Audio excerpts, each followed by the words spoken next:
What's up, E.D.G family? Kevin here.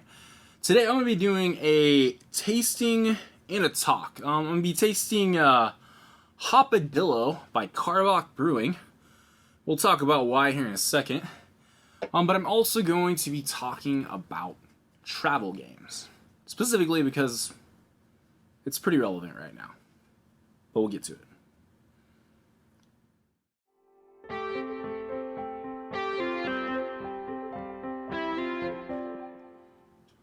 Alright, so I got a Karbach Brewing Company Hopadillo IPA. It's 65 IBU, 6.6 ABV.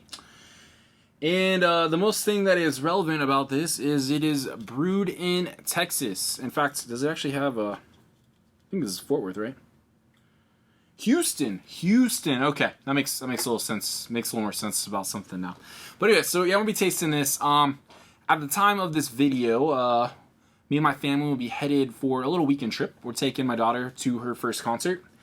Super excited about it. And so yeah, we're going to be tasting this Texas microbrew. I'm going to be talking about travel games because I am going to take some games with me. That very light nose on it. Definitely, I get the hops on it, but we'll let that sit for a second. We don't need foam everywhere. So yeah, so I'm going to talk about my 5 current travel games and for what reasons I would pick them. So we're staying a couple days. Don't have a whole lot planned for necessarily the day that we're not going to the concert. Maybe some local stuff, but it's always good to have games. 2 years ago when we went to Colorado, I took probably a similar amount of what I'm going to take to Texas with me. You know, mixed sizes, everything like that. Sometimes you pick small box games because they travel better. Sometimes you take just a couple big box games because that's what you're really going to want to play. I don't really know what we're going to want to play. There's a specific one in there I'm taking because I know I want to play it. But I also have a couple friends that aren't from Texas but are currently in Texas, and I'm hoping that maybe we could potentially meet up with them. And who knows what's going to happen if that does happen. So I want to be prepared. So I'm going to taste this, and we're going to talk about the first game that I am taking on my travel list.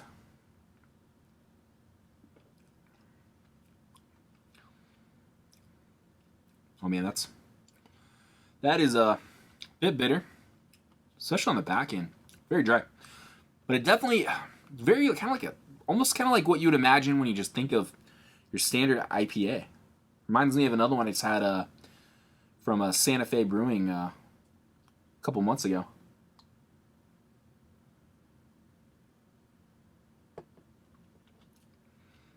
Maybe a little hoppier than that one though. Hence the name, Hopadillo. But so the first game I want to talk about is something that I find extremely accessible. My 8-year-old can play. Can basically teach it to about anyone. It's pretty popular. They've done 2 different versions of this game. I have the first one, and that is The Crew.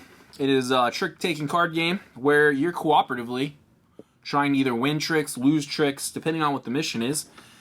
And I just think this is very accessible. It says, like I said, it says 10 up, but like I said, my daughter, funny thing about that is she'll generally play like the first hand, and she'll go play that card that just like runs the entire round, and then she realizes what she did, and then she understands the game all over again, like, and she's good to go. But I always think that's funny. She'll play that card and you're like, oh, we lost. Like you can't do that, So yeah, The Crew plays up to 5. Like I said, super accessible. The 3 of us could play it. This is something I could play with friends, like I said. And it's pretty quick, If you've played The Crew, you can play around depending on the mission in like 2 minutes, or you could play around in like 5 minutes, depending on, like I said, depends on what it is. But you can play like 5 or 10 of these games in no time. Great little filler. I enjoy it. I don't have anything really. I feel like I have a couple in here that are close. Well, I have one in here that's close to like the same kind of game, but it's not the same type of game. If that makes sense. But yeah, The Crew. Like it. It's good. I'm taking it with me. Small box. Packs well.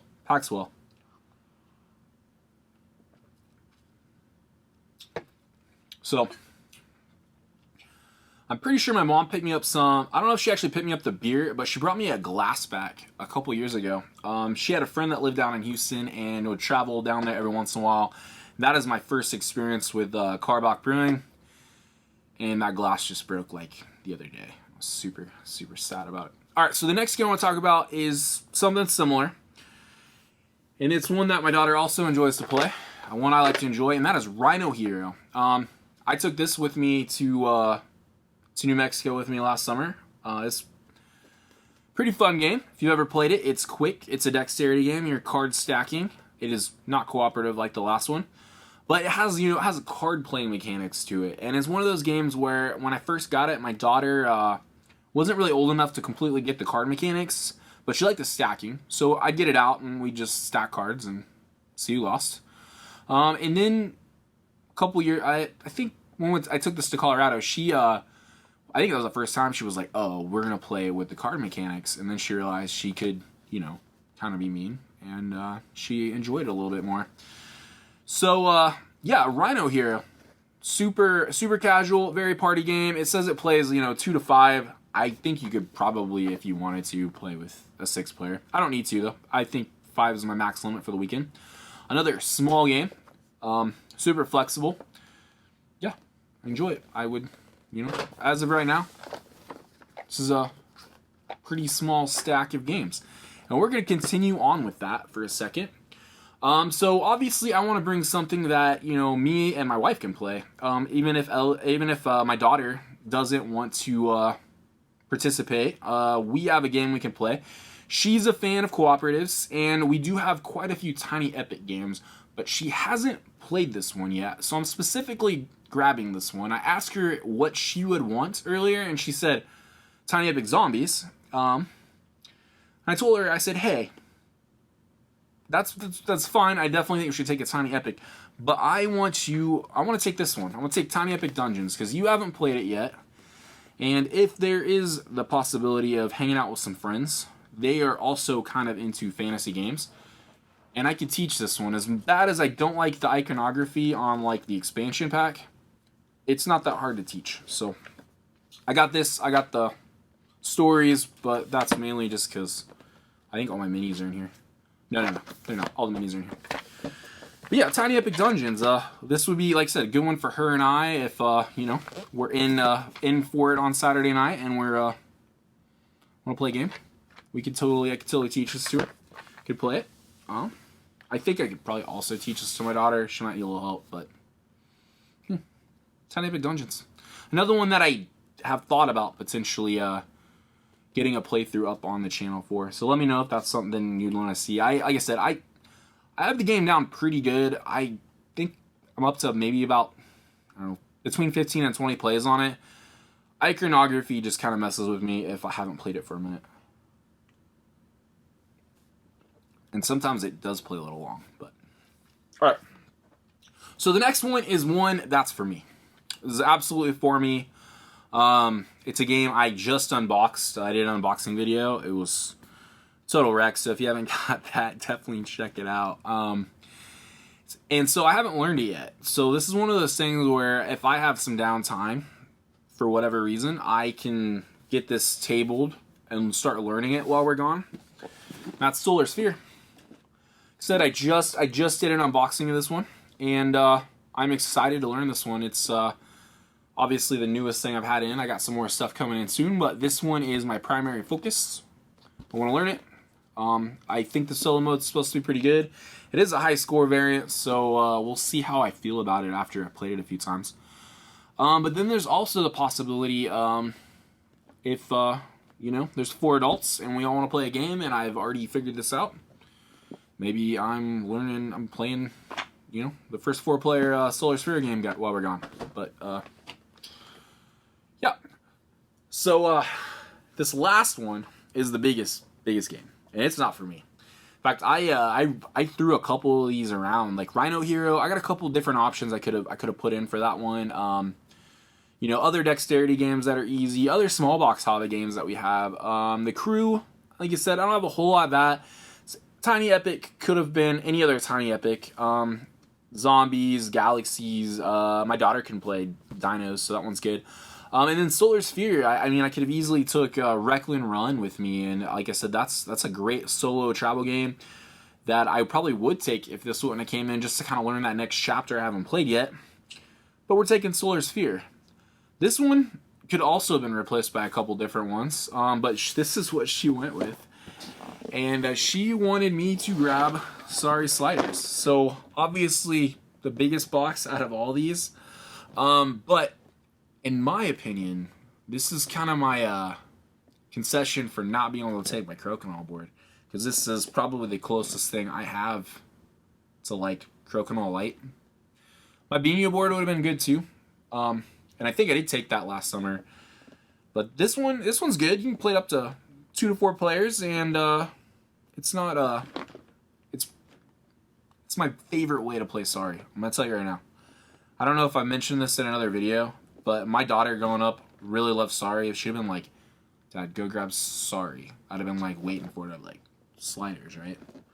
But yeah, I actually do enjoy playing this one. I have all like the kind of Hasbro games. This is probably one of my favorite, but I'm also a huge fan of dexterity games. So yeah, that's what I'm taking. Those are the 5. Nothing too crazy. Like I said, I don't expect myself to have a ton of downtime. Hopefully, I do get to. I'll probably have played Solar Sphere, to be completely honest, before we leave. But it would be nice to take it along in case the opportunity arises for me to get that second or third playthrough. That would be good. But you let me know what you guys take. What is your go-to what's your go-to travel games? What do you you know, anytime you're gonna hit the road, whether it's for, you know, 2 days, 3 days, is there games you tend to gravitate to? Or are you kinda like me where, you know, it's very situational? Like I said a week ago, I wouldn't have taken Solar Sphere. I wouldn't be taking Sorry Sliders if I wouldn't ask my daughter. Rhino Hero, probably. The Crew, probably. Tiny Epic. Like I said, that's kind of just an opportunity to play something with her that she hasn't played yet. But let me know. Comment. Let me know what you take. As for this guy, he's pretty standard. Like I said, it's kind of darker. Didn't really notice. He's almost got like an amber to it. But it's a very solid IPA. When I think of IPAs, this one might be on the slightly hoppier side.